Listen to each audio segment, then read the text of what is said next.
Hello, a big welcome to my YouTube channel. In this video today, I want to share with you some of the skills that each and every migrant parent can actually learn. I'm not saying should be an expert at, but can learn, and that can save you thousands and thousands of dollars in your pocket, or pounds depending on where you are living. But as a migrant, when you move abroad, everything just becomes so expensive.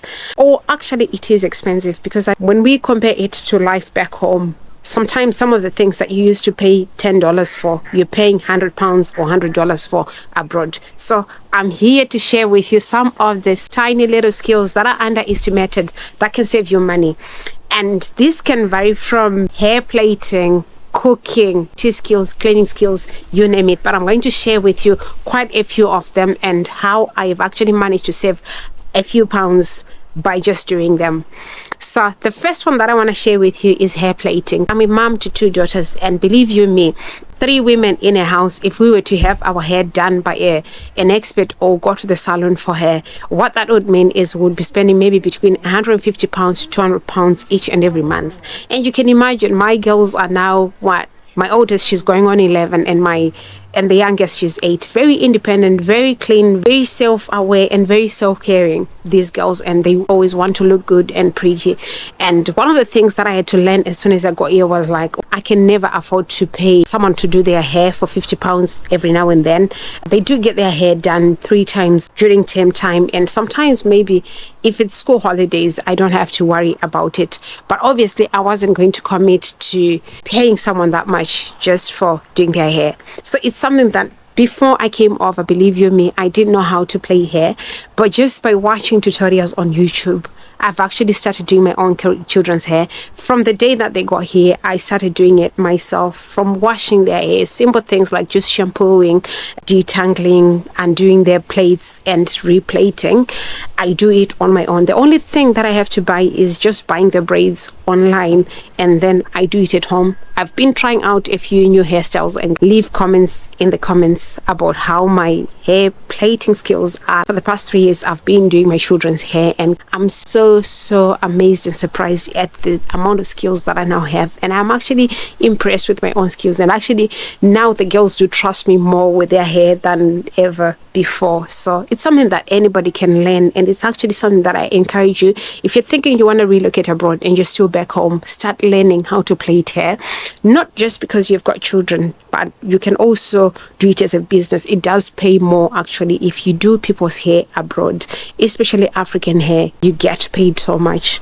And these are things that you can do as a side hustle. You don't have to do it full time, and some visas do not allow you to work other jobs. So this can be a side thing that you plaiting people's hair, or even doing your own hair. It goes a long way. The next skill that I want to share with you is cooking. It's so tempting to buy takeaways with Uber Eats just at the touch of your phone.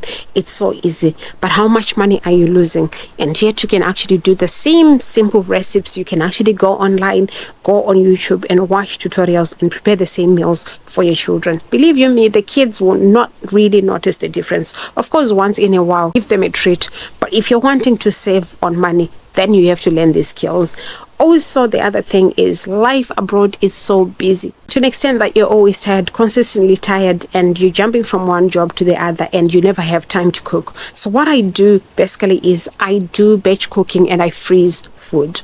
I am like that. And then once in a while we do eat out, and that saves us thousands really over time. When I look at it, if we were living on the go where we are buying ready meals, when we are buying takeaways, it would have cost us so much money. But we have always instilled in ourselves as a family to say we have to cook, we have to learn new things. And one of the skills that I've actually started learning this summer is how to bake. I can cook doable meals, but I couldn't bake, and we've started doing it together with the girls, and we are loving it. The experience, it's actually good bonding time. The same way you're bonding when you're plaiting each other's hair is the same way you bond while it's cooking. So it's another tip that I want to share with you. If you're living in the diaspora, also start batch cooking. It saves you on electricity, it saves you on time, and it always leaves you with extra time. You're so organized well in advance. And also, one of the things that does help, if you've got children, have a timetable or have a I don't know what you call it, but in my house it's a food timetable where we know what we're eating on Monday, what's for dinner, what's for lunch, what's for this and that. We're so organized like that. And then we've got our frozen meals packed in lunch boxes, and whoever gets home first or whoever is home at that time will just take out the frozen bit and defrost it, and ta-da, dinner is ready or lunch is served. So it does save on time, but it takes skill. Again, organizational skills and cooking skills too. Cleaning and DIYs can save you thousands if you're living in the diaspora. Just simple things like unplugging drains, fixing a light bulb, fixing this and that in the house goes a long way.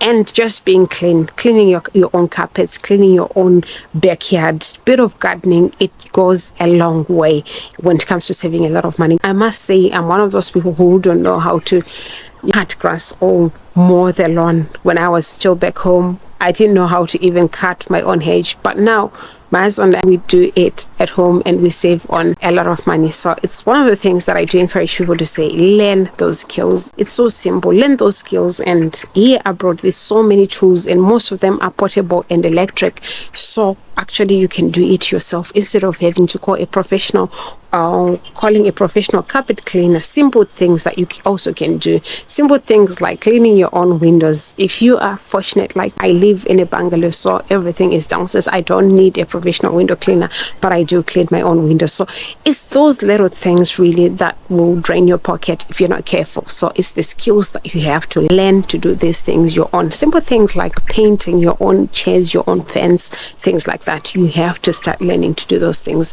I've noticed that in this country, people go like, I'm decorating, so I've been painting the house, and you look at them and you go like, how did you even do that?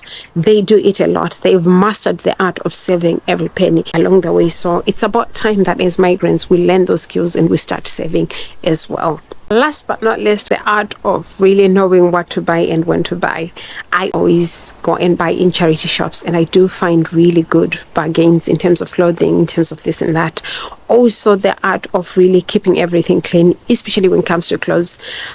I've got my 2 daughters, so there are some clothes that I do really just do hand downs. The older sister hands down to the other one, and it just works. And for some communities, if you are a group of friends, really, you can actually hand down clothes amongst yourselves, such as don't throw away clothes if you can. And also, one of the things as well that I do encourage people to do is the art of just sewing. Simple things. It's a torn button, just sew it up. Living in the diaspora doesn't mean you cannot mend those clothes, and you'll save a lot. Learn also the art of mixing and matching. We're doing it with my daughters the other day. They were like, oh, we need new clothes for this. I said, no, you've got enough clothes. All you need is to see if that top can go with that bottom and cross it round. And they've started doing it, and it's actually going on well. They're young ones, they're growing, they're into fashion, and when you teach them to mix and match, it goes a long way. Already they have got a totally different outfit from the one that they'll be telling you, oh, but I worn that and my friends know that. So it goes a long way in terms of saving. It's the skill of it. It's how you look at it. You don't have to buy all the time. You don't have to spend money on new things all the time.